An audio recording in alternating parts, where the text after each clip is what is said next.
Guru saya dari Islamic Union, Ustaz Haji Abdul Muhaimin Karim. Guru saya pengajar tetap di Majelis Al-Falah Al-Mukarram Ustaz Anton. Ketua Panitia dan Ketua Organisasi Majelis Taklim Al-Falah, saya punya Ibu Umi Wiji Utami. Al-Fatih ya? Al-Fatih, iya Al-Fatih. Emang saya bilang apa? Oh iya, saya yang salah berarti. Udah salah dikit aja kenapa sih? Sohibul Wasilah yang rajin nelfonin saya di Indonesia, Umi Nisa. Semoga Allah tetapkan iman dan Islamnya. Allah panjangkan usia guru-guru kita dalam ketaatan kepada Allah Subhanahu wa ta'ala. Ibu, kakak-kakakku, para pahlawan devisa negara yang dicintai Allah Subhanahu wa ta'ala. Alhamdulillah, kita sekarang ini sudah masuk di bulan Zulqa'dah dalam Hijriah. Dan di mana bulan Zulqa'dah itu merupakan salah satu bulannya Allah. Dari 14 bulan yang Allah ciptakan, Allah memiliki 4 bulan istimewa di sisinya. Bahkan dalam Al-Quran sendiri pun ditegaskan minha arba'atun hurum. 4 bulannya milik Allah ini 3 berdampingan, 1 agak terpisah. Apa yang berdampingan? Zulqa'dah, Zulhijjah, Muharram. Ini yang berdampingan nih 3 bulan. Lalu yang terpisah apa? Rajab. Apa sih istimewanya di bulan Allah ini? Bulan kesukaannya Allah ini? Di bulan Asyurul Hurum ini, Zulqa'dah, Zulhijjah, Muharram dan Rajab. Di bulan ini karena miliknya Allah, pahala kebaikan ditambah, tapi dosa pun ditambah juga.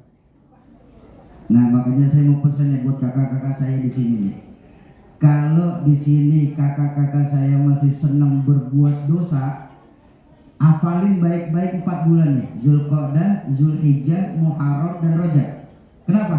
Di 4 bulan ini kalau masih senang berbuat dosa juga, cari dosanya yang kecil-kecilan saja. Jangan yang besar, beri. Nah, makanya ulama sepakat di bulan Asyurul Hurum ini adalah bulan yang paling tepat mengembalikan lagi nilai-nilai keimanan kita kepada Allah. Yang memang sangat kita rasakan bahwa belakangan ini tingkat keimanan kita kepada Allah sudah mulai lentur, bahkan luntur adanya. Ayo, sekarang ini kita kalau sholat benar menghadap kiblat, tapi kalau ketika minta kita diperpanjang izin kerjanya, kita cari mbah di Indonesia. Akhirnya kita campur bacaan dalam sholat, iyyaka na'budu wa mbah nasta'in. Kira-kira boleh apa tidak? Enggak boleh. Kenapa? Karena syahadat sudah mengajarkan disiplin keyakinan. Kalau kita yakin tiada Tuhan selain Allah, maka konsekuensi kita sebagai muslim, kita nggak boleh menyembah kecuali hanya kepada Allah. Kita nggak boleh menggantungkan hidup kecuali hanya kepada Allah, dan kita pantang mohon pertolongan kecuali hanya kepada Allah. Nah, makanya di pengajian pada siang hari ini saya ingin menukil sebuah kisah saja yang diambil dari kitab Nasaihul Ibad. Ketika Imam Hasan Al-Basri ditanya oleh para sahabat, ya Imam, ya, apa sih yang menyebabkan sampai sekarang ini doa-doa kita belum dijawab sama Allah? Padahal kalau untuk sholat, kami keluarga besar di Hongkong ini, walaupun di akhir waktu, usahain sholat. Iya kan? Iya. Sedekah, walaupun kecil-kecilnya $50 Hongkong, kami keluarkan sedekah. Kalau pengajian, itu juga beli tiket. Sama Quran, walaupun cuma malam Jumat, itu pun yasin lagi, kami baca Al-Quran Imam. Begitu banyak perbuatan baik yang kami lakukan di Hongkong ini. Tapi kenapa kami merasa doa kami ini belum dijawab sama Allah? Bukankah Allah sudah berjanji dalam Al-Quran, Imam? Ud'uni astajib lakum. Mintalah kepadaku maka pasti aku kabulkan permohonanmu. Tapi kok kami merasa sampai sekarang doa kami belum dijawab Tuhan, Imam? Kenapa? Apa mungkin ayat Qur'annya yang salah? Bukankah Allah Maha benar? Atau mungkin Allah lagi terlalu sibuk sampai doa kita di Hongkong masuk waiting list, jadwal tunggu. Mendengarkan pertanyaan tersebut, Imam Hasan Al-Basri tersenyum. Beliau berkata, para jamaah Al-Fatih, apakah kita tahu yang menyebabkan sampai sekarang doa kita belum dijawab sama Allah? Iya kalian sholat, iya kalian sedekah, iya kalian baca itu Quran, iya kalian santuni itu anak-anak yatim. Tapi tahukah kita kenapa sampai sekarang doa kita belum dijawab sama Allah? Ya boten ngertos Imam, lah udah nanya kok. Wong Jawa rupanya. Udah dengerin aja, gak usah protes.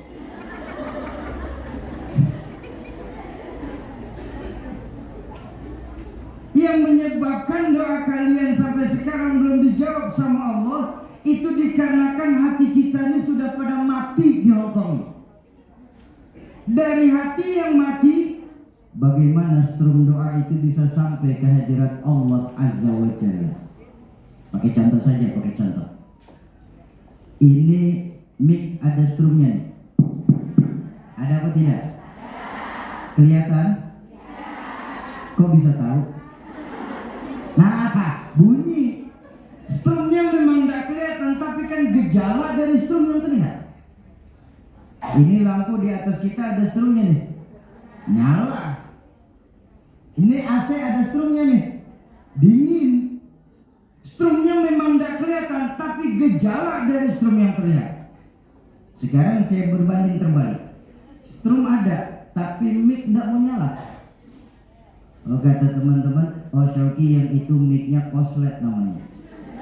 Betul? Apa namanya? Trouble koslet. Strum ada, kipas anginnya AC tidak mau dingin, AC-nya kok. Strum ada, lampu tidak nyala, lampunya kok. Ngaku kita beriman, tapi nggak mau sujud, itu namanya kok.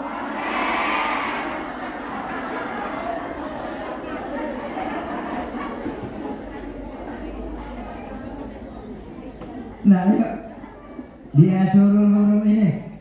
Yang koslet-koslet kita benerin dulu. Supaya apa? Supaya jangan sampai kita ini di Hongkong kebakaran dan ada yang koslet. Setuju? Nah, lalu apa Imam yang menyebabkan hati kita mati? Dalam kesempatan berbahagia ini saya ingin menukil beberapa dari sekian banyak jawaban Imam Hasan Al-Basri. Insya Allah selesai 10 menit.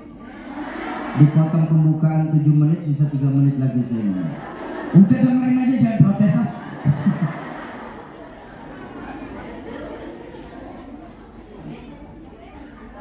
Ibu kakak, para pahlawan devisa negara Indonesia yang dicintai Allah Subhanahu wa Ta'ala. Yang menyebabkan hati kita mati menurut Imam Hasan Al-Basri apa? Pertama, yang menyebabkan hati kita mati ini sampai doa kita belum dijawab sama Allah. Pertama, araftumullaha wa lam tu'addu haqqahu. Kita ini di Hongkong ini terlalu kenal sama Allah. Kita sebagai muslim ini terlalu kenal sama Allah. Kita jadikan seolah-olah Allah sahabat karib kita. Tapi ketika bertemu dengan haknya Allah untuk disembah, bertemu dengan haknya kita sebagai makhluk untuk menyembah, kewajiban kita sebagai makhluk untuk menyembah, kadang-kadang tidak pernah kita laksanakan. Itu yang menyebabkan hati kita mati. Ini saya minta maaf. Berapa banyak kita nih Pak, Bu, Kak, di Hongkong ini baru ingat Allah saat kepala kita kejedot tembok. Maafin. Kalau sudah kejedot tembok kepala kita, ya Allah, baru kita ingat Allah lagi. Artinya apa? Berapa banyak kita tenaga kerja Indonesia ini yang ingat sama Allah saat sedang punya masalah. Kalau lagi punya masalah, cakep. Saudara-saudara saya di sini, zikir nggak berhenti-berhenti. Ya Allah, ya Allah, ya Allah, izin bagaimana ini? Sholat belum azan langsung nyari masjid. Sama guru, sama pengajian hadir. Kenapa? Lagi punya masalah. Tapi begitu lolos dari masalah, jalan ke masjid TST nyasar lagi. Ini loh kita. Makanya yuk, di Asyura Forum ini kembalikan lagi nilai-nilai keimanan kita kepada Allah. Kalau kita sendiri, yang kedua Allah. Kalau kita berdua, yang ketiga Allah. Jangan pernah pisahkan Allah dalam hidup kita. Ini betapa sekarang ini pantas. Kurang lebih tahun 2017 kemarin saya mampir ke sini, saya sempat bilang, yang namanya Muslim itu, ini iman kita nih, ya. Guru saya Rahmatul Abrar, Mbah Nur Muhammad Iskandar SI, pernah mengajarkan ketika kami masih jadi santri beliau. Sungguh kata beliau, yang namanya iman makhluk-makhluknya Allah, itu ada 4 tingkatannya. Jadi imannya bukan cuma satu, bukan cuma kita doang, tapi iman itu ada 4 tingkatan.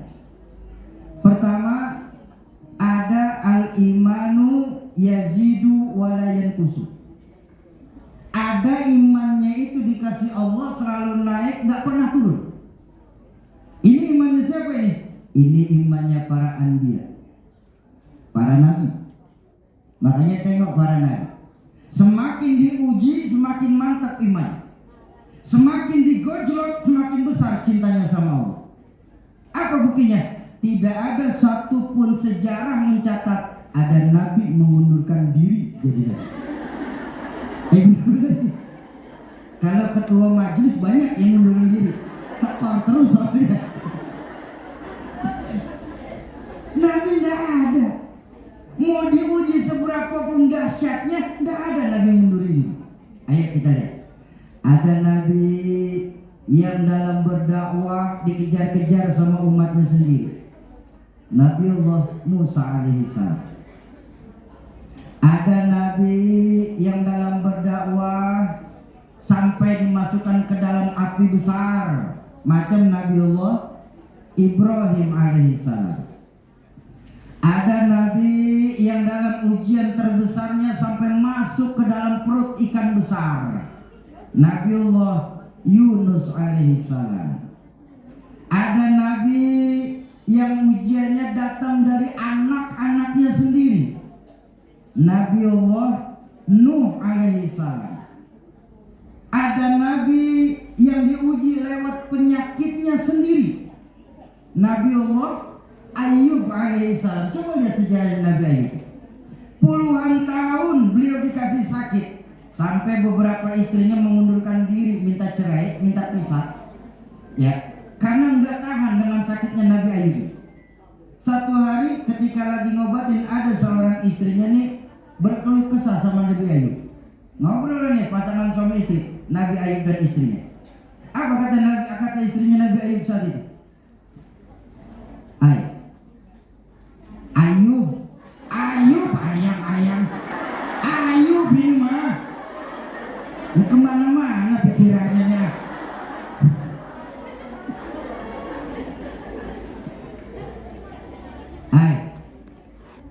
Apa Beb?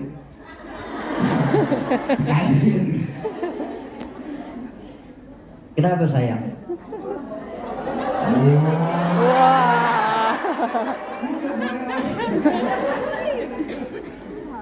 Ada apa sayang? Abang ini kan seorang nabi, kata istrinya. Boleh minta sama Allah supaya berdoa sama Allah, minta sama Allah supaya Allah sembuhkan.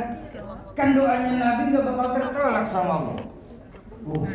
Nabi Ayub dibilang seperti itu sama istrinya, senyum. Apa kata Nabi Ayub? I'm sorry my dear. Nggak boleh ngomong keren, heran gak sih?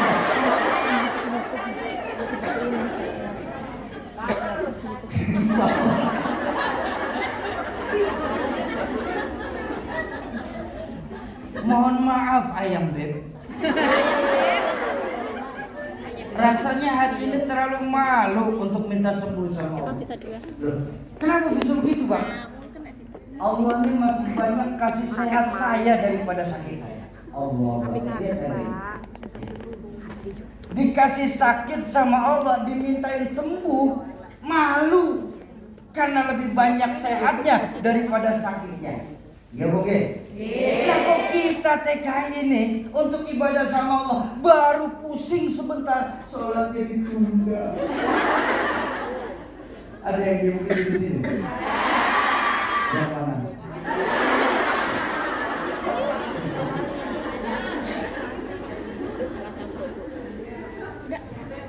Tuh peranan.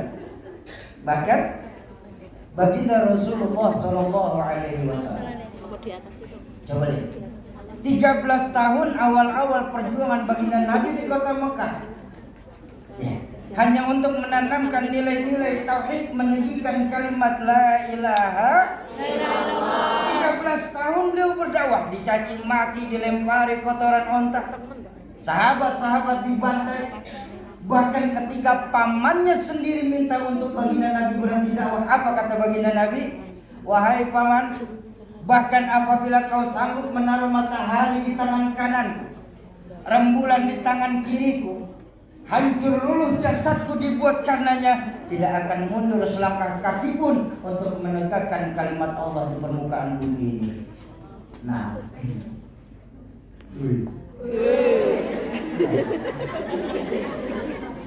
makanya tidak ada nabi yang mundurin diri karena imannya mantap. Kalau taubat, banyak nabi taubat. Salah satunya Ahmad Musaddiq, ngaku jadi nabi, ditangkap sama polisi, kena 4 tahun penjara, keluar menyatakan taubat jadi nabi. Ini cerita nabi taubat.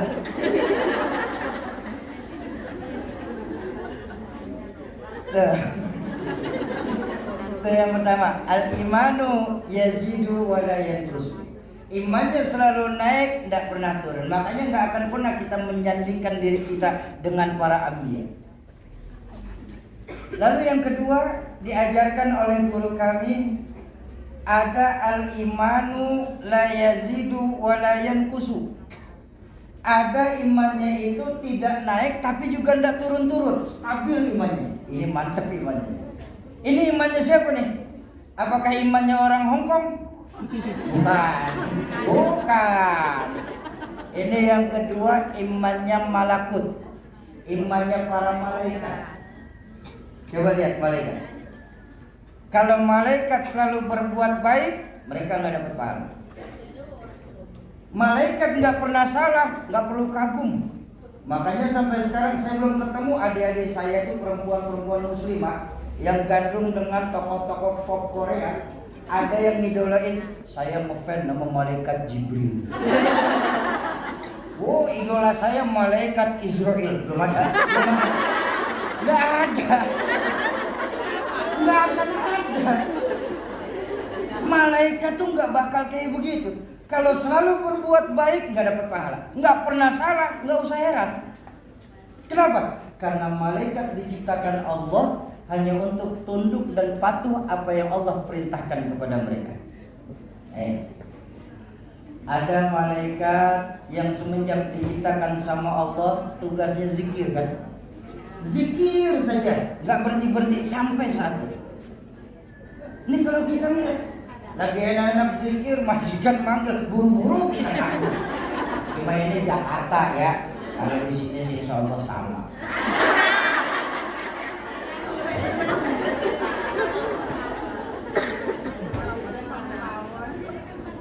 Ada malaikat yang semenjak diciptakan Allah tugasnya sujud, sujud saja tidak bangun-bangun sampai saat ini. Malakatul Arsh, malaikat apa penopang Arsh, ya, diciptakan sama Allah lebih besar daripada arasnya Allah. Bahkan dalam satu riwayat, Malakatul Arsy itu besarnya 100 kali dari malaikat Jibril. Pernah ketemu Jibril? Kali 5 kali aja pernah. Malakatul Arsy dari semenjak diciptakan sama Allah disuruh pegang arsy-nya Allah. Ya sudah ditopang saja itu. Enggak ada Malakatul Arsy minta bantuan Jibril, "Jibril, gantiin saya dulu mau ke kamar mandi." Sudah. Enggak ada. Sekali dapat perintah Allah, itu aja yang dilaksanakan. Malaikat Israel. Apa tugas malaikat Israel?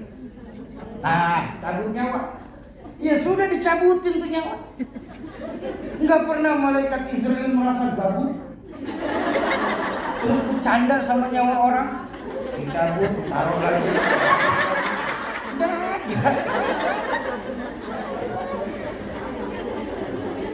Cabut aja sudah selesai malaikat Israel. Makanya kematian menurut malaikat ketawa yang kompak, ketawa dicicil.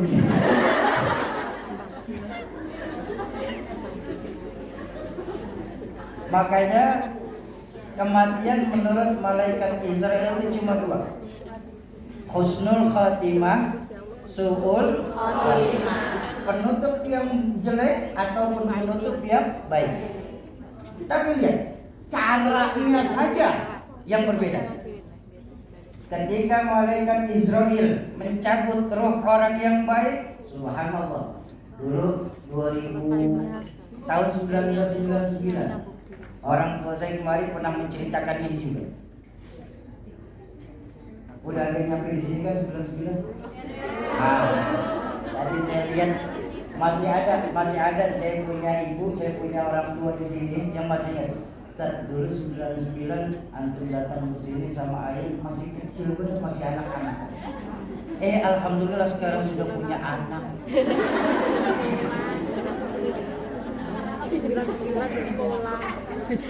Nah, dulu orang tua saya ngejelasin begini. Ketika malaikat Israel mencabut roh orang baik, ditamsilkan oleh beliau laksana mencabut rambut dari tumpukan tepung. Yang ketika rambutnya berhasil tercabut, tepungnya tidak berhampar kemana-mana, halus dicabut sama malaikat Israel. Tapi subhanallah, inna lillahi wa inna ilaihi raji'un. Ketika malaikat Israel mencabut roh orang yang jahat, laksana mencabut singkong dari tanah. Yang ketika singkongnya berhasil tercabut, tanahnya terburai kemana-mana di sekelilingnya. Mudah-mudahan kita dikaruniakan Allah dalam husnul khatimah. Malaikat Israel disuruh cabut nyawa, cabut saya nyawa. Bahkan mungkin kakak-kakak saya sudah banyak yang lupa. Ada seorang malaikat yang dari semenjak diciptakan sampai sekarang belum ada kerjanya, tapi nggak protes. Kenapa nggak protes? Ini malaikat makan gaji hutang. Dia belum ada kerjaannya kok. Siapa dia? Malaikat Israfil, peniup sampah haram. Itu sampai sekarang belum kerja tuh. Makanya jangan berharap, jangan berharap malaikat Israfil ekspor duluan. Selesai nanti.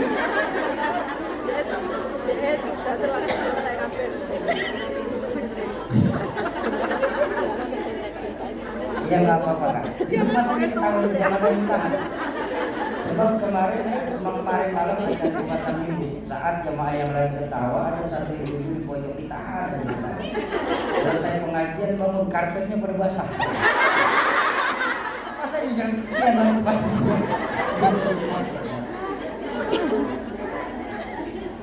Baik, ibu kakak, para pahlawan devisa negara yang dicintai Allah Subhanahu wa taala. Amin. Yang kedua, imannya stabil, naik tidak, turun tidak. Kenapa? Karena malaikat cuma diberikan akal tapi tidak dikasih nafsu. Jadi kalau malaikat selalu berbuat baik, mereka nggak dapat pahala. Kenapa? Kalau malaikat bisa dapat pahala, yakinlah Allah nggak akan adil. Ya. Kalau malaikat bisa dapat pahala, Allah nggak adil. Kok begitu? Karena kita nggak bakal kebagian pahalanya. Iya. Karena malaikat selalu benar, nggak pernah salah. Malaikat Jibril, ya, sahabat karibnya baginda Rasul, ditugaskan sama Allah untuk menyelesaikan hataman Al-Qur'annya, menyelesaikan Al-Quran diturunkan sama Allah. Nggak ada malaikat Jibril itu korupsi ayat, nggak ada. Makanya kalau malaikat selalu berbuat baik, mereka nggak dapat pahala. Malaikat nggak pernah salah, nggak perlu kita kalbu. Tuh. Malaikat cuma diberikan akal tapi tidak dikasih nafsu. Nah, yang ketiga diajarkan oleh guru kami ada al-imanu la yazidu wa yanqusu. Alhamdulillah. Ada imannya ini makhluk Allah nih nggak pernah naik, cenderung turun terus iman Allah. Ini siapa? Ini imannya hewan. Jadi buat kakak, buat ibu, kalau melihat hewan berbuat salah, nggak usah dimarahin. Bener ini, mubazir. Lagi makan enak-enak kita di tempat kerja, mana lauk tinggal satu-satunya, jadi ketinggal ayam. Digondol sama anjing punya majikan, nggak usah dimarahin. Kenapa? Anjing.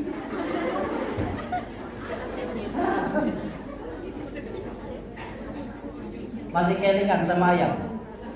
Masih tahu sama ayam? Masih nggak? Nah, ayam, dia hidup deh, nih ayam hidup deh. Ya. Kalau dia lagi datang syahwatnya nggak perlu tengok kanan kiri.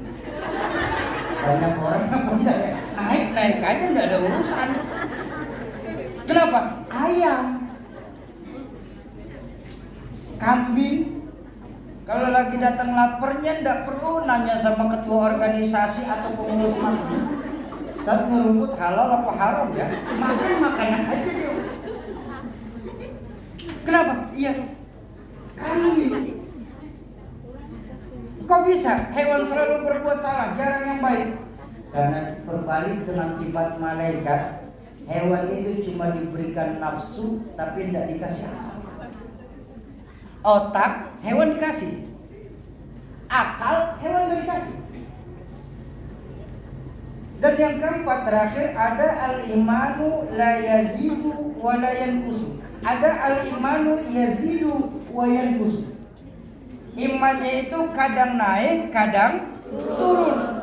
Ini iman siapa? Ini iman kebanyakan TKI Hongkong. Ini iman kita kebanyakan. Ya. Kalau mau jujur, iman kita kan masih bergantung dengan iman dengan siapa kita berteman. Itu iman kita. Ayo kita lihat saudara-saudara saya di sini. Kalau lagi dekat sama guru, sama ustazah, sama pengurus majelis, cakep imannya. Kerudung nggak copot-copot, gamis nggak ganti-ganti.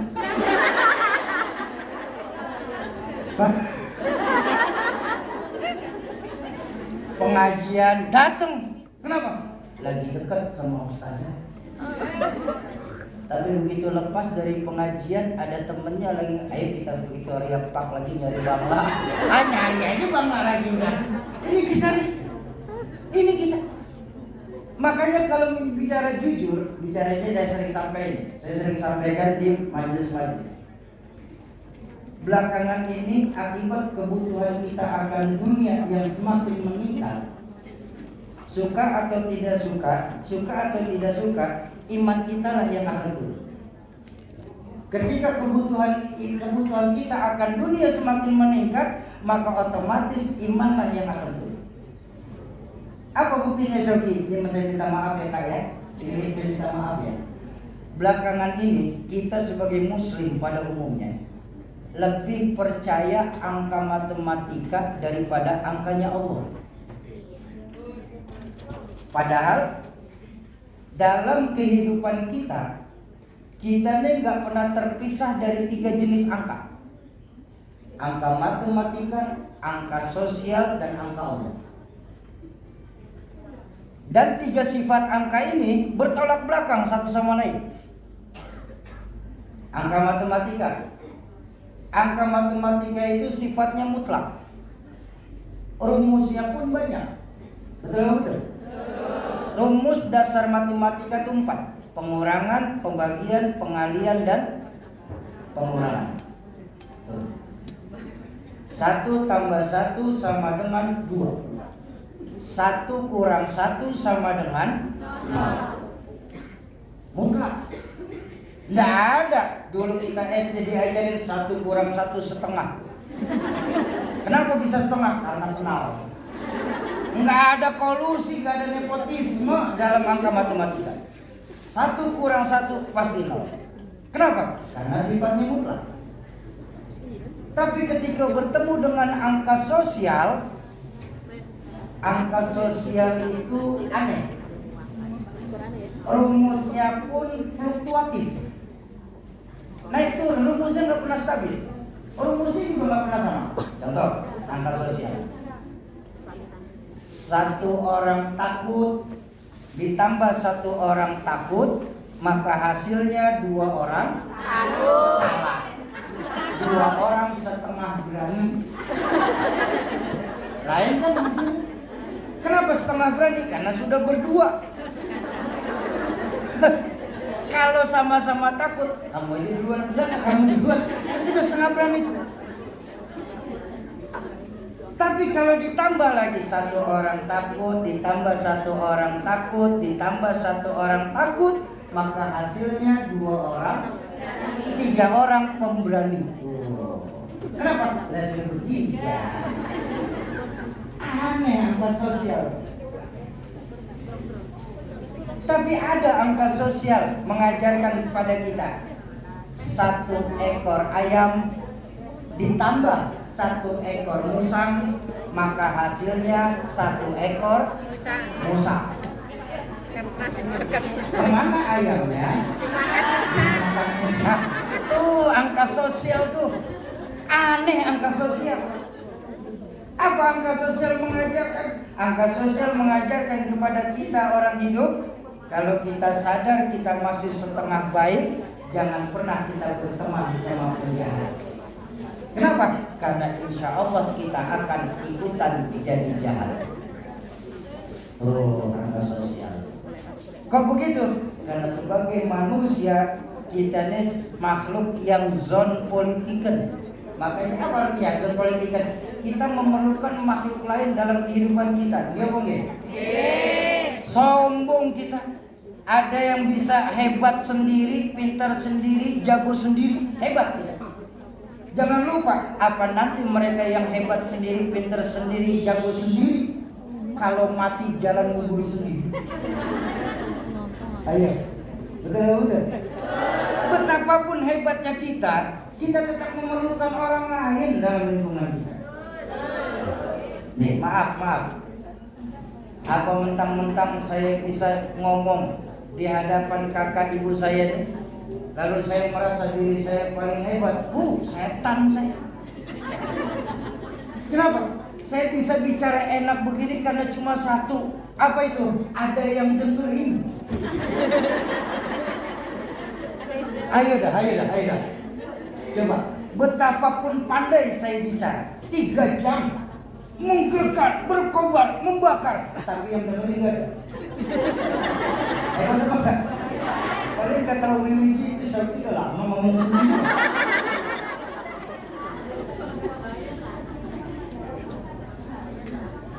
Kakak, ibu bisa duduk tenang menghadap ke sini. Kok mau? Karena ada yang dengerin, ada yang didengerin. Masing-masing kita saling membutuhkan satu sama lain. Betul. Coba bayangin, kakak, ibu-ibu nih duduk tenang menghadap ke sini dari jam 8 sampai jam 3. Di depan sini nggak ada apa-apa.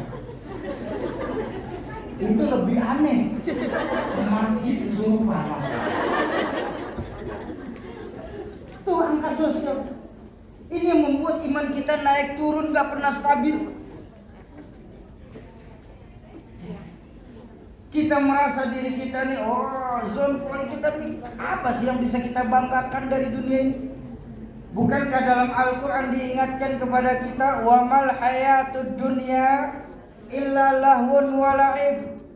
Tidaklah kehidupan di dunia ini sebatas permainan dan senda gurau. Maka kalau kita sadar kita hanya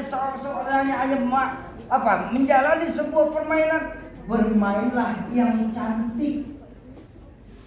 Kita di negara orang, kita sadar kita sebagai pekerja, maka jaga benar-benar amanah itu, jadilah pekerja yang baik. Penuhi semua permit dan izinnya, jangan ilegal. Kenapa? Karena keilegalan itu sendiri bukti bahwa kita ini tidak diakui keberadaan kita di sini. Akhirnya, ya namanya orang salah. Ya, kucing kalau makanan dia boleh nyolong, itu nggak akan tenang dia makannya. Ada kaleng jatuh aja kaburnya kenceng banget. Kucing. Ya. Tapi coba kucing itu makannya kita kasih, geledek nyamber bodo amat. Apalagi kita. Makanya kita harus sadar diri, ketika hidup kita hanya sebuah permainan, maka bermainlah yang cantik. Untuk apa saudara kita bermain yang cantik? Supaya nanti dapat piala di hadapan Allah Qadir Rabbul Jalil.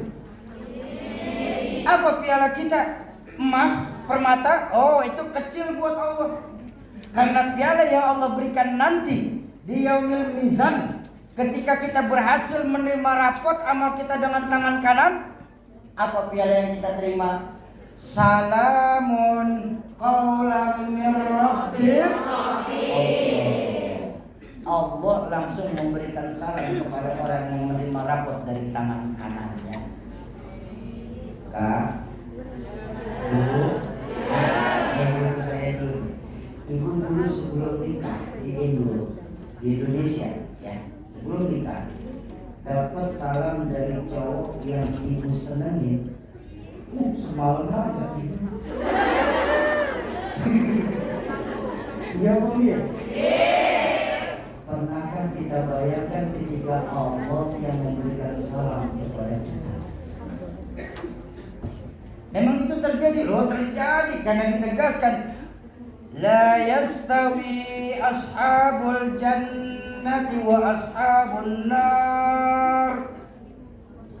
Ashabul jannati humul faizun. Enggak akan ada yang namanya persamaan antara ahli surga dengan ahli neraka. Kenapa? Karena para ahli neraka, ahli surga itu akan diberikan kesenangan yang terus menerus. Insya Allah. Kembalikan lagi nilai-nilai keimanan kita kepada Allah. Itu yang kedua, angka sosial. Yang ketiga, angka Allah. Tapi sayang, kita umat Islam di Hongkong ini tidak percaya dengan angka yang terakhir. Padahal angka Allah itu sifatnya ajaib. Rumus angka Allah cuma dua, pengurangan dan pembagian. Itu rumus Allah. Hasilnya ajaib.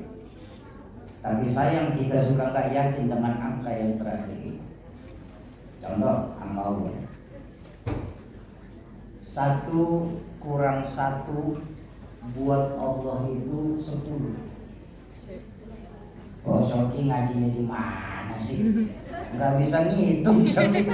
Mana ada 1 kurang 1 bisa 10, Soki? Ada. Dari mana? Janji Allah dalam Al-Quran, man ja'a bil hasanah falahu asyru amsalihah.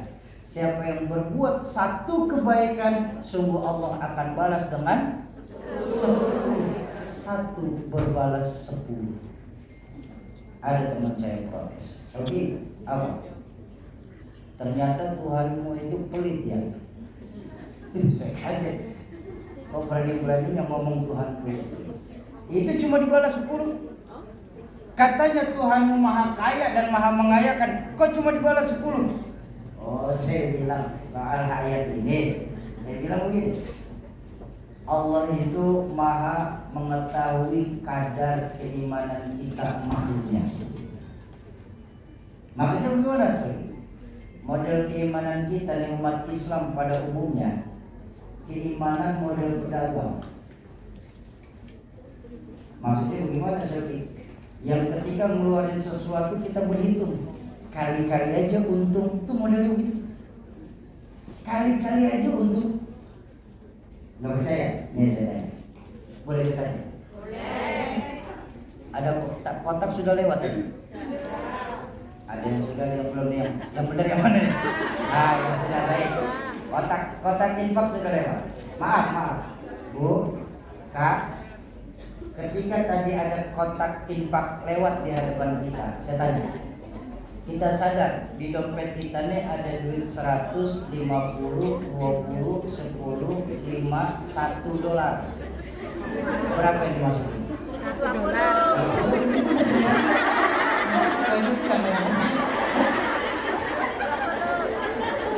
$10 Hongkong buat kita di dalam masjid sudah terlalu besar.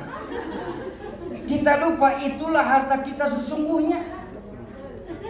Sementara yang $100 yang masih ada di dompet kakak dan ibu, itu bukan harta sesungguhnya, bakal jadi harta tukang warung. Bisa jadi hartanya tukang taksi, bisa jadi hartanya MTR. Ya.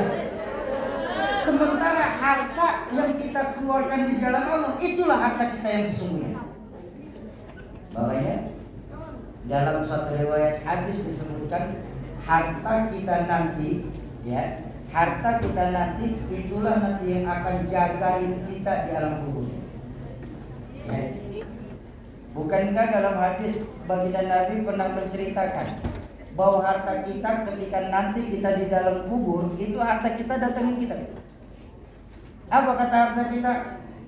Fulana, kalau kemarin kau di Hongkong mengeluarkan aku untuk agamamu, maka sekarang tibalah waktunya diriku untuk menjaga kau dari siksaan api neraka. Makanya ulama-ulama kita mengajarkan ketika doa itu, kubur kita nanti bisa raudhah min riyadil jannah, bisa juga khufran min khufarin niran. Bisa jadi taman-tamannya surga, tapi juga bisa jadi miniatur neraka. Tergantung dari apa yang kita keluarkan buat agama. Kalau kakak, ibu nitipin di majelis 100 cakep. Nanti ketika masuk ke dalam kuburannya pakai beton. Wah, $100 kenceng. Wah, pantang panas. Oke, $100 sih, ntar pulangnya bingung. Cuma insya Allah $50 mah ada. Ya bagus, batako. Rada type. Oke, kalau $10 gimana segi triplek.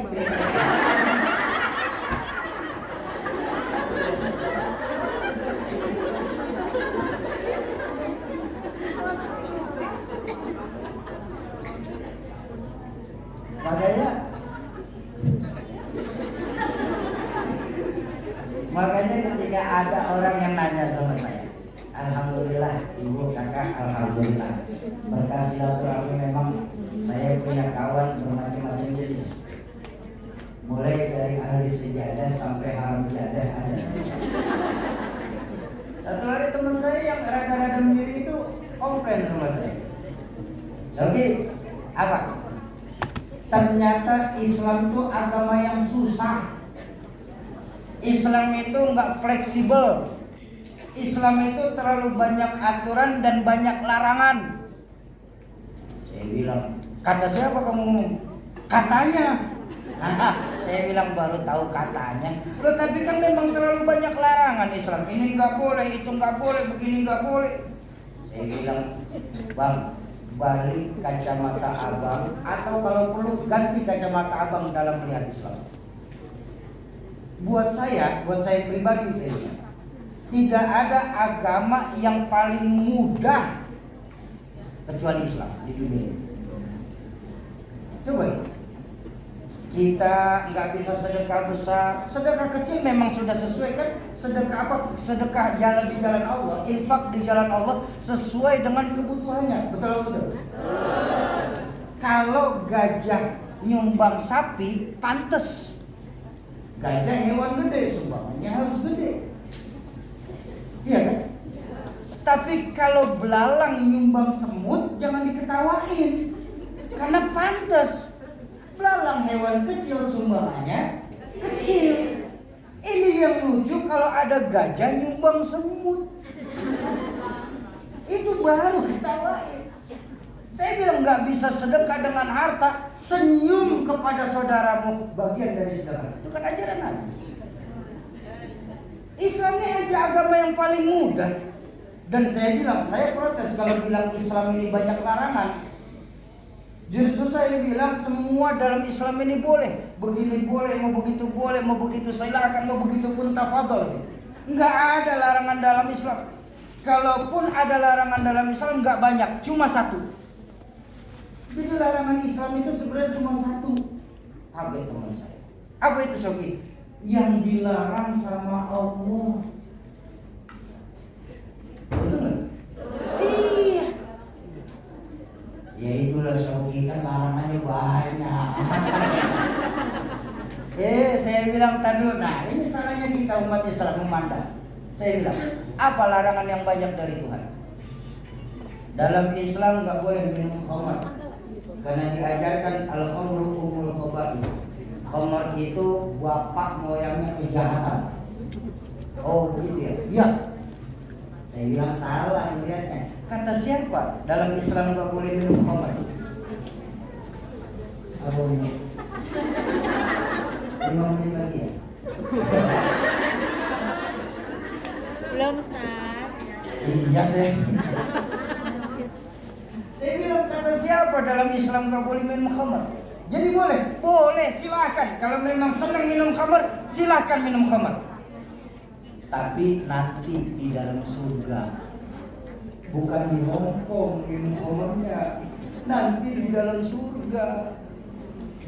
Kan dijelaskan dalam Al-Quran, nanti sungai yang mengalir di dalam surga terdiri dari 2, apa? Susu dan arak. Ya. Jadi kalau yang senang minum khamar silakan, tapi jangan di dunia, nanti di dalam surga. Kan pertanyaannya, maukah kita berpayah-payah untuk hidup yang sederhana demi kehidupan yang hakiki? Betul. Ulama kita mengajarkan wa man ladzatu illa ba'da ta'ab. Tidak ada yang namanya kesenangan tanpa bersusah payah terlebih dahulu. Oh begitu ya Sob. Iya, aku cuma salah dalam menilai larangan itu. Tapi Sobi, saya senang main perempuan. Senang saya main perempuan. Dalam Islam nggak boleh main perempuan, zina. Bahkan ditegaskan wala taqrabuz zina. Jangan kalian dekati itu zina. Kata siapa saya bilang? Justru Islam itu agama yang fitrah, mengetahui basic dasar kebutuhan manusia. Nih, kakak ibu saya nih, senang nggak sama laki-laki? Senang apa tidak? Yang bilang tidak sekalian diobatin aja. Senang apa tidak sama laki-laki? Senang. Silahkan kalian bergaul sebebas-bebasnya. Tapi lewati dulu sebuah pintu yang bernama nikah. Iya pun ya. Bahkan hebatnya Islam. Dalam Islam tuh jangankan umatnya, penceramahnya boleh nikah. Benar-benar ini. Beberapa saudara-saudara kita di luar Islam, para pemuka agamanya ada yang nggak boleh nikah. Iya kan? Saya kalau dalam Islam nggak boleh nikah penceramah, saya milih mundur jadi penceramah. Nah ini kebutuhan dasar kok. Laki-laki senang sama perempuan, perempuan senang sama laki-laki. Silakan lewati dulu pintu yang bernama nikah. Tapi Shoki, dalam Islam juga nggak boleh yang namanya judi. Saya senang main judi Shoki, apalagi sekarang sudah ada handphone judi online. Saya senang main judi. Saya bilang kata siapa dalam Islam nggak boleh membazir-bazirkan uang. Justru dianjurkan kok. Tapi bukan lewat yang namanya judi, lewat pintu yang namanya sedekah. Benar? Kita main judi 10 kali main, 9 kali kalah, sekali dikasih menang sama bandar. Udah girang bener yang sekali menang. Sedangkan kita sedekah 10 kali, 10-10-nya diberikan keuntungan sama Allah. Kenapa kita nggak pada senang?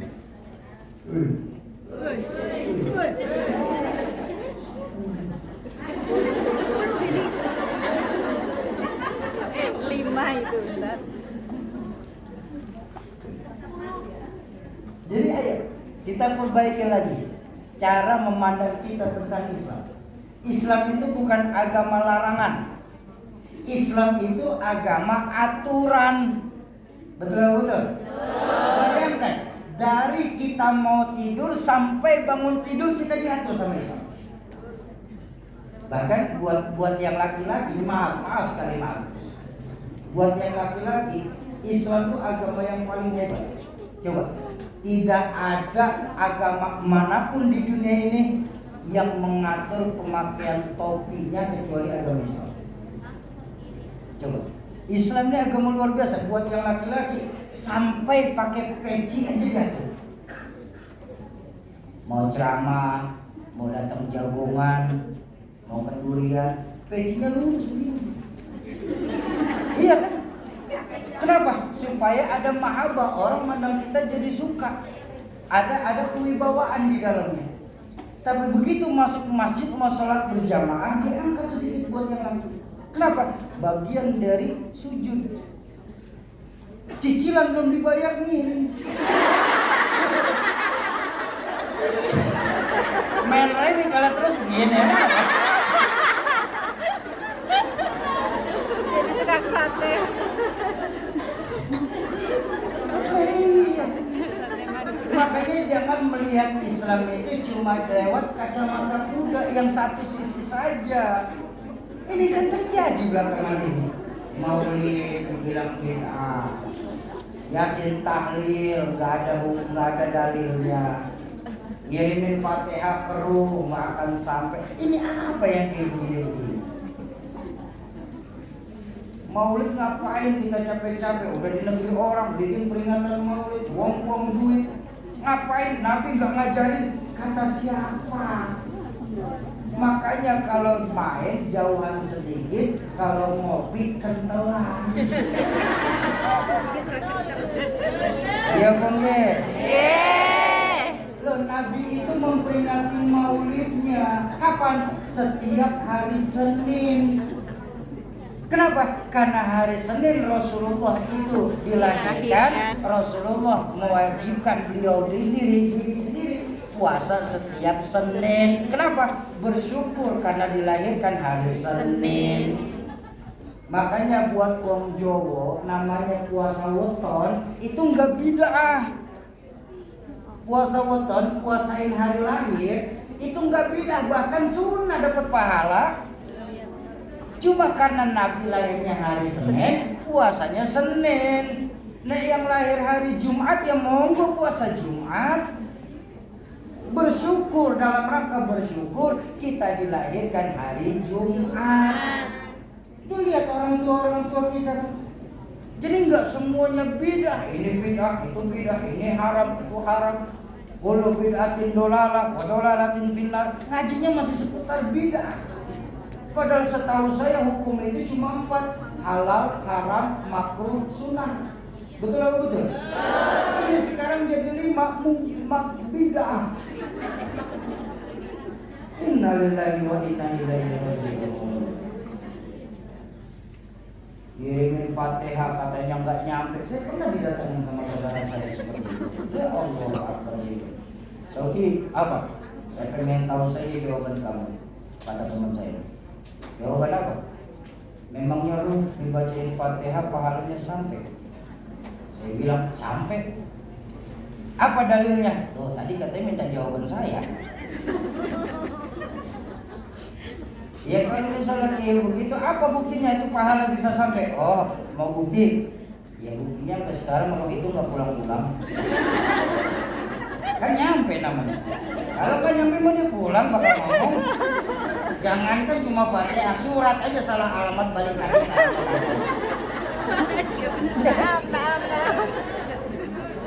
Sobi jangan bercanda. Islam ini berdiri di atas dalil. Nah saya bilang berubah lagi. Tadi cuma nanya, terus minta bukti. Sekarang minta dalil. Maunya apa sih? Ya enggak, tapi kan benar Islam ini berdiri atas dalil. Begini dah saya bilang. Bang, kalau saya ngeluarin dalil saya tentang nyampainya pahala Fatihah, kamu yang tidak senang dengan cara saya pasti akan membantah dalil saya dengan dalil kamu sendiri. Akhirnya kita jadi perang dalil nanti. Capek kita nggak bakal selesai, ada ujungnya persoalan perbedaan ini. Sekarang begini saja saya bilang sama kawan, kalau tidak percaya juga mending mati dulu. Nanti saya kirimin Fatihah.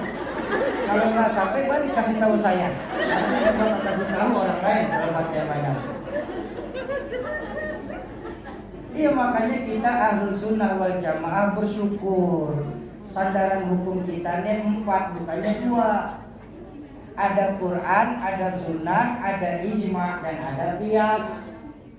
Kenapa? Tidak sebatas Quran dan hadis saja. Ketika kita cuma mengandalkan Quran dan hadis, itu pun bi ghairil ilmi, tanpa didasari dengan ilmu. Ini yang kata baginda Nabi.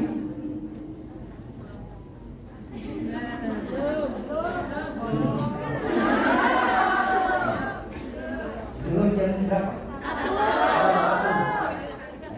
Nanti kan kita lanjutkan lagi ya. Ini yang kata baginda Nabi mengajarkan dolu fadolu, sesat bahkan bisa menyesatkan. Teman saya protes lagi. Oke, itu karena imannya naik turun, menganggap semua ini bisa dilogikakan. Oke, mana mungkin dalam Al-Quran itu bisa menyesatkan? Kan Al-Quran itu kalam Allah, firman Allah yang diturunkan kepada baginda Nabi. Jadi nggak mungkin Quran menyesatkan. Saya bilang justru Quran itu bahasanya terlalu luas kalau cuma diambil hukum secara terjemahan. Makanya untuk mengambil hukum Quran itu harus dibutuhkan beberapa form ilmu, antara lain ilmu tafsir, ilmu alat, dan ilmu hadis. Dalam ilmu alat sendiri masih ada beberapa cabang lagi. Buat kakak-kakak saya yang pernah menikmati indah pesantren, dalam ilmu alat itu ada nahwu, ada shorof, ada mantik, ada balaghah, ada bayan. Jadi nggak bisa. Nih contoh nih, ketika ngambil hukum Quran cuma berdasarkan terjemahan. Ini kejadian di tahun 90. Ibu-ibu saya ketika 90 sudah ikut pemilu kan saat itu. Sudah ikut pemilu belum? Ada yang sudah, ada yang belum. Kalau yang sudah ikut tahun 90-an masih ingat kan, partai saat itu cuma 3. P3, Golkar, dan PDI. Dulu tahun 90 itu para juru kampanye 2 partai kalau menyerang satu partai untuk ngambil suara umat Islam pakai ayat Quran. Apa ayat yang dikeluarkan pada jurkam itu? Wala taqraba hadhihi syajarah. Jangan coba-coba kau dekati pohon itu. Innalillahi wa inna ilaihi raji'un. Itu kan bahaya. Padahal yang dimaksud pohon dalam ayat ini pohon khuldi, bukan pohon beringin. Ini kan jadi ngawur ketika mengambil hukum cuma berdasarkan ayat. Ada lagi belakangan ini mengambil hukum dalam ayat fi wujuhihim min atharis sujud. Karena tidak dasar ilmu, cuma terjemahan saja. Yang penting ada tanda bekas sujud. Akhirnya dibuat tato di atas sujud. Padahal kalau mau ngambil hukum, ya dari satu saja saya ambil dari tafsir Sawi, ya. Baginda Nabi itu justru bersabda begini, marah sekali sama orang yang melakukan itu. Baginda Nabi bersabda, ini la abghadha li rajulin man fi wujuhihi min asari sujud. Aku sangat marah kepada seorang laki-laki yang di antara dua alisnya ini ada tanda hitam seolah bekas sujud. Kenapa? Karena perbedaannya, ya, masjid dulu sama masjid sekarang. Kalau masjid zaman Nabi baru-baru itu masjid zaman Nabi itu bukan model ubin atau hambal, modelnya masih pasir. Jadi ketika selesai sujud masih ada buliran pasir di jidatnya. Ini tanda nampak sujud. Sekarang masjid-masjid itu pada pakai hambal, yang kalau sujud kadang-kadang muka tenggelam. Iya. Jadi nggak relevansi ketika ditampakkan min asari sujud. Bahkan ini riwayat yang masyhur. Saya ambil kisah Sayyidina Umar bin Khattab radhiyallahu anhu. Ketika Sayyidina Umar ditanya oleh kaum Khawarij, Umar, ya, kenapa di mukamu nih nggak ada tanda-tanda bekas sujud seperti kami nih, hitam-hitam begini? Berarti sujudmu kurang tapi dalam. Sayyidina, ya namanya preman. Sayyidina Umar dikata begitu kan preman Sayyidina Umar ya. Sayyidina Umar dikata begitu, Khawarij, kau lihat baginda Nabi sujudnya itu sampai bengkak kakinya karena kelamaan sujud. Betul apa betul? Nabi itu kalau sujud kan kakinya sampai bengkak. Iya kan? Sama nih di TKI juga pahlawan devisa negara pun di Hong Kong gitu. Pada banyak sini kakinya yang pada bengkak.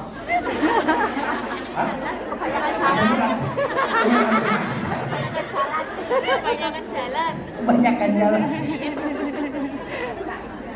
Sayyidina Umar dibilang gitu, Khawarij, kau lihat baginda Nabi yang kalau sholat saja kakinya sampai bengkak, ya? Apa kau lihat ada tanda bekas hitam di antara kedua alisnya? Khawarij, kau lihat betapa tenangnya Sayyidina Abu Bakar saat sholat, ya? Sampai burung nempel saking tenang di pundak Sayyidina Abu Bakar. Karena Sayyidina Abu Bakar sholatnya tenang sekali. Apa kau lihat ada tanda hitam di kedua alisnya? Tidak. Maka keluar makalah Sayyidina Umar, jangan kau buat di antara kedua alismu itu seperti dengkul unta. Tahu dengkul unta? Hitam dan kapalan. Kenapa?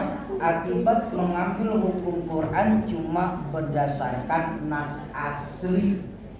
Makanya mumpung masih banyak ulama-ulama yang hadir di Hong Kong ini, ngambil pelajarannya yang benar. Ambil sanad keguruan, karena al-Islamu bil asnad. Islam itu dengan sanad yang mutasil, yang sambung menyambung. Jangan ngambil ilmu hukum dari Mbah Google. Jangan belajarnya sama ustazah YouTube. Makanya sekarang ini banyak kan ngambil sanadnya dari Mbah Google. Olah Mbah Google, hafizahullah ta'ala. Makanya ketika kita belajar dari internet, jangan heran orang sekarang ini banyak tahu tapi tidak tahu banyak. Banyak tahu tapi tidak tahu banyak. Soal ini tahu, soal ini tahu, soal ini tahu. Konfrontir, saya juga katanya. Ayo berapa banyak dari kita yang baru ngaji bab katanya sudah berani menyalahkan amalia-amalia guru dan orang tua kita. Jadi mumpung masih banyak ulama-ulama, kita harus sadar diri iman kita ini naik turun. Kok bisa iman kita naik turun, Shoki? Karena manusia sosok yang komplit dan kompleks. Selain diberikan akal, kita juga dikasih nafsu. Akal buat apa diberikan Allah? Liyatafakkar, untuk kita mampu berpikir. Berpikir apa? Tentang bermuhasabah atas apa yang Allah berikan kepada kita di dunia ini. Nafsu buat apa? Untuk berkembang biak. Makanya Islam itu cuma kenal 2 jenis kelamin, laki-laki dan perempuan. Fikih juga jelas 2 kelamin, laki-laki dan perempuan. Kenapa? Supaya nggak kacau. Kok kacau gimana, Soki? Kalau yang meninggal laki-laki sebutannya jelas almarhum. Kalau yang perempuan meninggal dunia sebutannya pun jelas almarhumah. Nah kalau banci atau tomboy aluminium.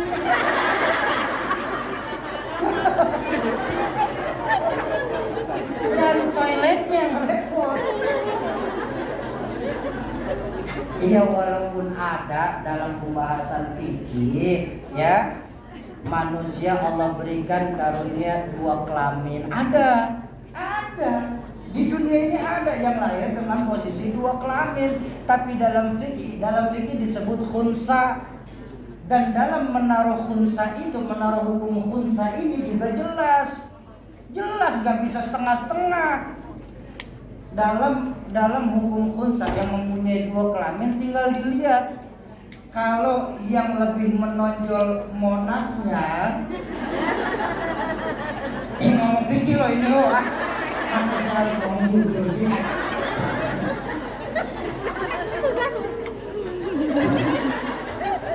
Pikirin, jangan dibayangin.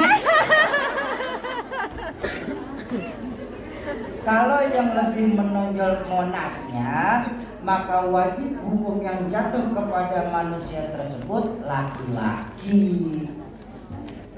Kenapa? Monas. Tapi kalau yang lebih cenderung mangkoknya, oh salah lagi aja saya.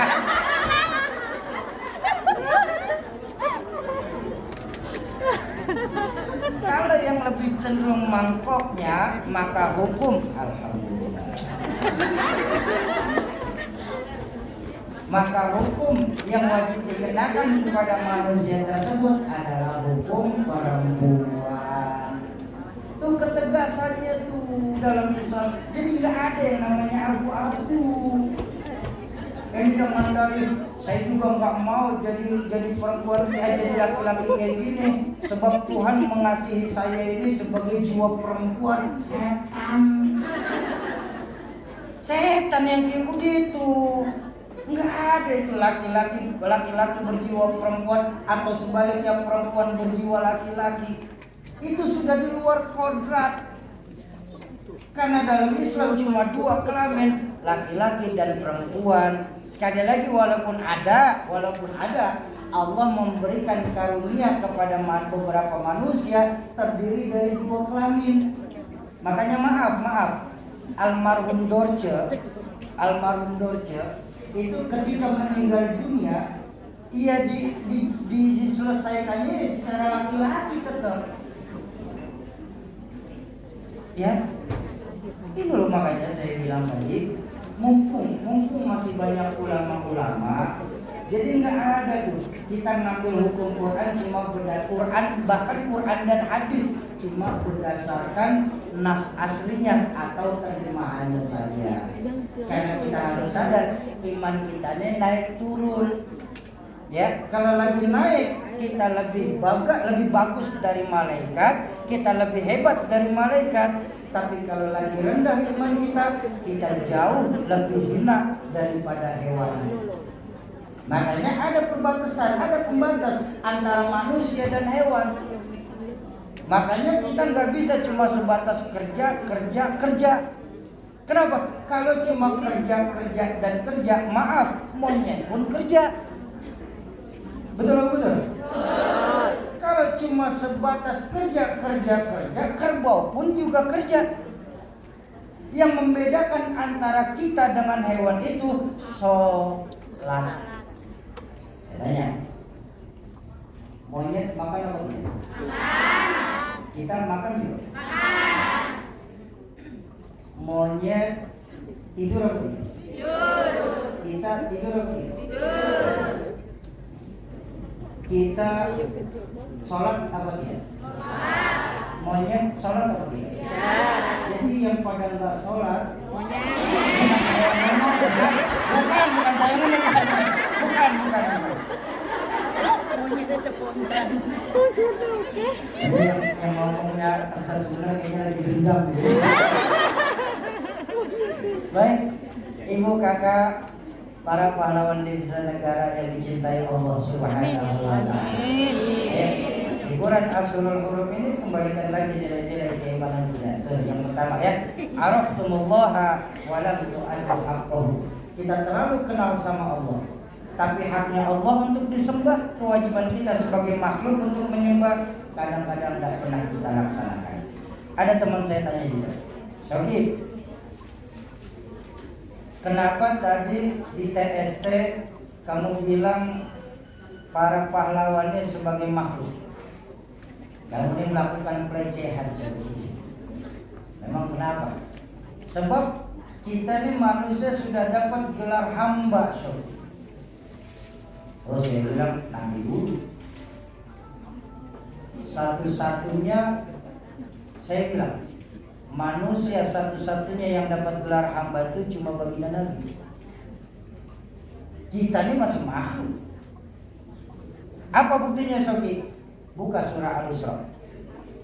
Gamblang sekali Allah itu berfirman dalam surah Al-Isra, Subhanalladzi asra bi'abdi. Maha suci Allah yang telah menjalankan hambanya. Maaf Kak, maaf Ibu. Secara langsung Allah bikin woro-woro dalam Al-Quran. Segenap TKI Indonesia di Hong Kong, saksikan.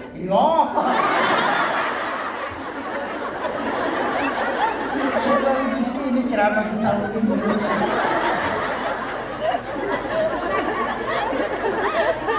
Kan dipanggil dijawab.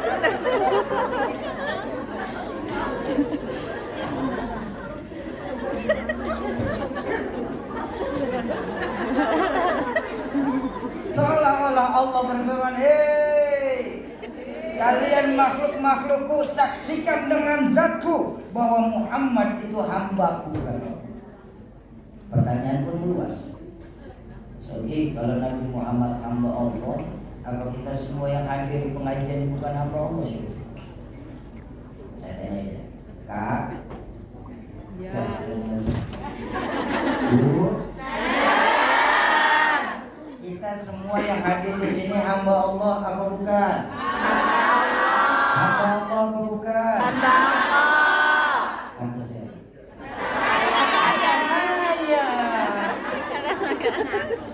Ngapura. Nek kalau masih kata saya itu ngaku. Ngaku boleh-boleh saja, tapi harganya murah. Persoalan kita diakui sebagai hamba oleh Allah atau tidak, kita belum tahu. Kok begitu, Syokib? Berapa banyak Don Sewu? Berapa banyak dari kita, termasuk saya pasti.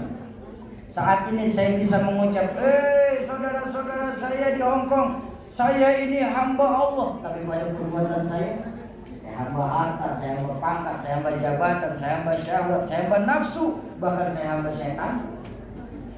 Jauh mulut daripada perbuatan saya. Ayo, kalau memang benar-benar mau nggak kita diakui sebagai hamba oleh Allah? Mau apa tidak? Maka berlakulah kita layaknya seorang hamba kepada Tuhannya. Caranya Sobi, memperbaiki lagi ibadah kita di bulan Ashurul Hurum ini, insya Allah. Dalam rangka menambah amaliyah kita di bulan Ashurul Hurum ini, kita mau mengitarkan kotak infak. Sorban, mengitarkan sorban. Yang bawa duit, siapin duitnya. Yang nggak bawa duit pinjam sama sebelah. Yang 10, 20 dolar masukin dalam-dalam. Yang naikin yang 50 sama 100 gak apa-apa. Ya, kalau nggak duit nggak bawa mau pinjam malu, handphone boleh handphone. Ya kita tolong salawat sekalian. Kita tolong minta salawat. Allahumma salli wa sallim wa barik alaihi. Nanti yuk iya. Sallallahu ala Muhammad. Sallallahu alaihi wasallam. Sallallahu ala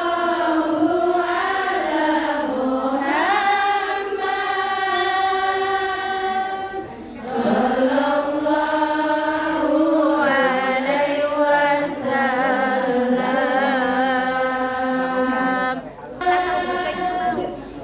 Sallallahu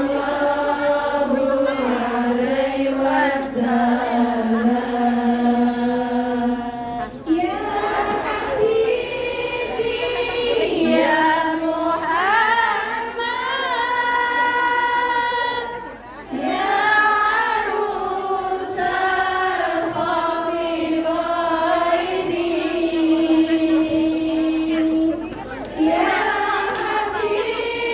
ya Habibi ya Muhammad, ya arusal habibaini, ya muayyan ya mumajjad, ya imam al-qiblataini. Sallallahu ala Muhammad.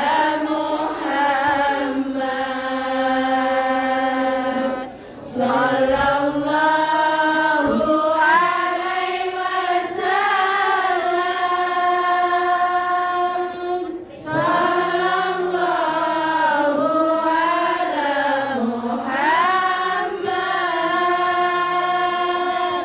Sallallahu ala Muhammad. Sallallahu alaihi wasallam.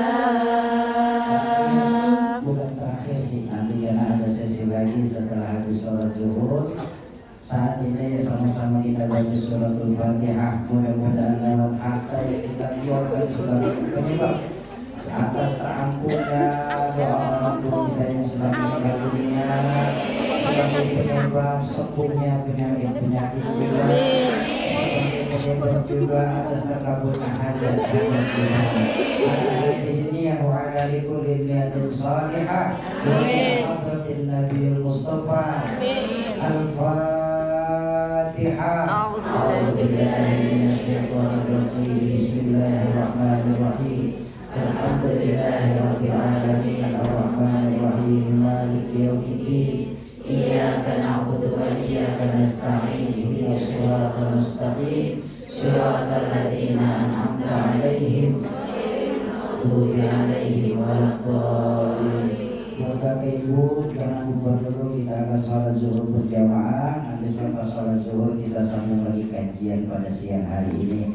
Terima kasih, mohon maaf untuk sebelumnya. Yang pertama nanti akan ada yang kedua lagi. Usikum wa nafsi bitaqwa. Assalamualaikum warahmatullahi wabarakatuh.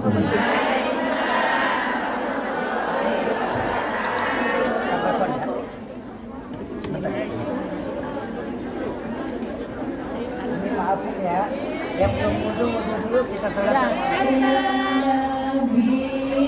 Salam alaika ya Rasul.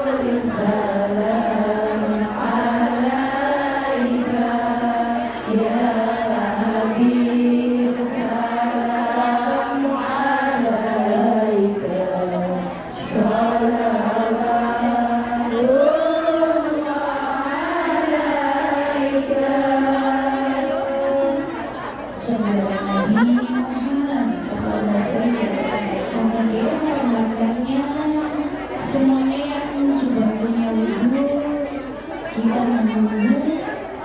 Sholat